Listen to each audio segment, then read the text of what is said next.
The sun was just creeping over the rolling hills of Maple Grove, a cozy coastal town in Oregon, when I pulled up to my new bungalow in a rented moving truck that felt way too big for the winding streets.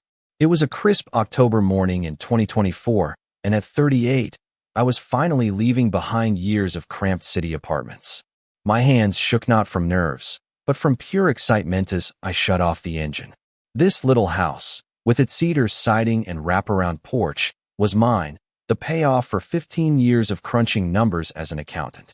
I stepped out, breathing in the salty air, the distant crash of waves mixing with the chatter of seagulls. The neighborhood was still, save for the faint hum of a lawnmower a few blocks away. I circled to the back of the truck, lowered the ramp, and grabbed a box labeled kitchen stuff in my neat handwriting. Inside were my mom's old porcelain plates, wrapped tighter than a bank vault. I was slicing through the tape with my box cutter when a door slammed nearby, sharp as a firecracker. Before I could look up, a woman was charging across my driveway, her steps crunching the gravel like she owned it.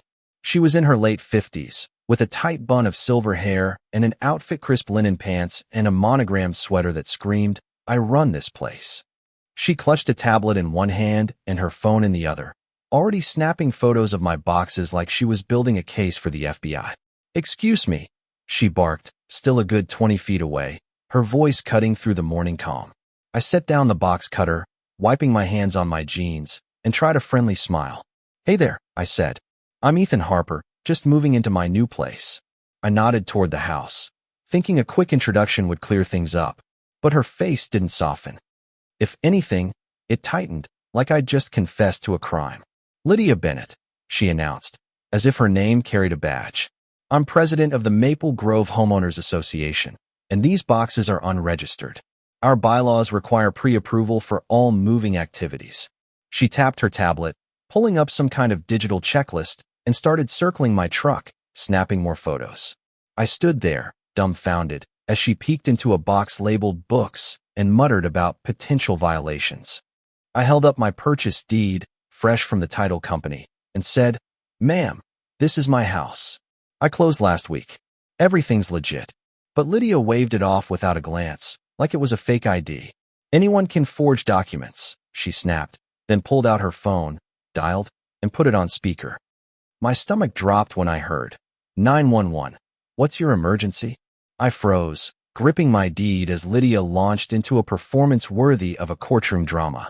"I'm reporting an unauthorized individual trespassing on private property," she said, her voice dripping with urgency. "He's unloading a truck and causing a disturbance in our quiet community." A disturbance? It was 9 a.m. on a Saturday, and I'd barely made a sound. The dispatcher asked for the address, and Lydia rattled it off with chilling precision, like she'd rehearsed this moment. I wanted to argue, to point out how absurd this was, but something told me to stay calm and let the police handle it. Lydia hung up, crossed her arms, and gave me a smug look, like she'd just checkmated me. The next few minutes dragged like hours. Lydia kept checking her watch, pacing like a general awaiting reinforcements. I stood by my truck, the morning breeze now feeling colder, wondering how my dream move had turned into a standoff. A neighbor, Clara, appeared from the house next door, clutching a coffee mug and looking uneasy, like she'd been summoned to witness something she didn't fully understand. Then, a police cruiser rolled up, its lights flashing silently. I braced myself, expecting the worst. But when Officer Ryan Mitchell stepped out, his face broke into a grin. "Ethan Harper," he called, striding over with his hand outstretched.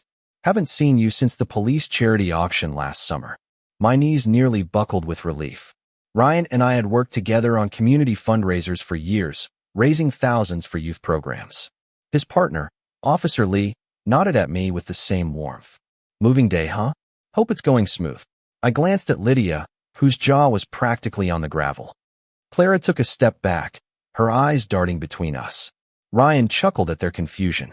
"Ethan's our guy," he told Lydia. "He's raised over $20,000 for our department. The whole precinct knows him." I couldn't help but laugh. "When I saw your car, I thought I was getting arrested for moving my mom's plates." Ryan roared, slapping my shoulder. He turned to Lydia, his tone polite but firm. "Ma'am, 911 is for real emergencies, fires, accidents, that sort of thing. Not for someone moving into their own home." He glanced at my deed, gave it a quick once-over, and handed it back. Looks good to me, Ethan. Congrats on the place. Lydia's face turned crimson. She stammered about community standards and unverified documents, but Ryan shut it down. No noise violations here. Just a guy settling in. As he and Lee drove off, neighbors started peeking out, whispering, drawn by the drama but clearly amused. Lydia clutched her tablet, looking like she'd been betrayed by her own script. The next evening, I walked into the community center for an HOA meeting, my stomach in knots. Lydia's voice boomed through the walls as I approached, accusing me of disrupting Maple Grove's harmony. Inside, about 25 residents sat in folding chairs, facing a poster board plastered with photos of my truck. Ethan Harper has flouted our rules, Lydia declared, jabbing a laser pointer at a blurry shot of my boxes. I stepped in, feeling like I was walking into a lion's den. Evening, folks, I said, forcing a steady voice. I'm Ethan, your new neighbor. Sorry things got heated yesterday. A few people chuckled, but Lydia's eyes narrowed. She thrust a laminated sheet at the crowd, reading aloud rules about 48-hour move-in notices and supervised unloading. I squinted at her documents. They looked like they'd been whipped up on a home printer. My accounting instincts kicked in. Can you show us the meeting minutes where those rules were approved? I asked. And the signature log from the vote? The room went quiet. Lydia fumbled through her papers, her face paling. A man in the front row, George, a retired attorney, stood up. She's right. HOA boards can't just make rules without a vote. Murmurs spread, and I saw neighbors exchanging looks. Lydia slammed her hand on the podium. I'm the president. I protect this community. But her outburst only fueled the crowd's doubts. By Monday, the neighborhood was buzzing. I was unpacking to a mellow playlist when neighbors like Mr. Thompson, a wiry 70-year-old, offered to help with my couch. Others joined, sharing stories and laughing, turning my move into a block party. But Lydia wasn't done. She stormed out, slapping red violation notices on my door, my truck, even Mr. Thompson's hands. Unauthorized activity, she shouted. The absurdity hit a nerve. I've lived here 20 years, said Mrs. Larson, a teacher. Since when is helping a neighbor a crime? The crowd turned on Lydia, her papers fluttering away in the wind, a perfect metaphor for her crumbling authority. Tuesday brought a shock. Ryan's cruiser pulled up, his face all business. He handed me a restraining order filed by Lydia, claiming I'd threatened her leadership. My heart raced, but Ryan shook Smith's head. This is the most ridiculous filing I've seen in years. It'll be tossed out. He also handed me an incident report. Lydia's 911 call had earned her an official warning for misusing emergency services, with fines up to $500 for future violations.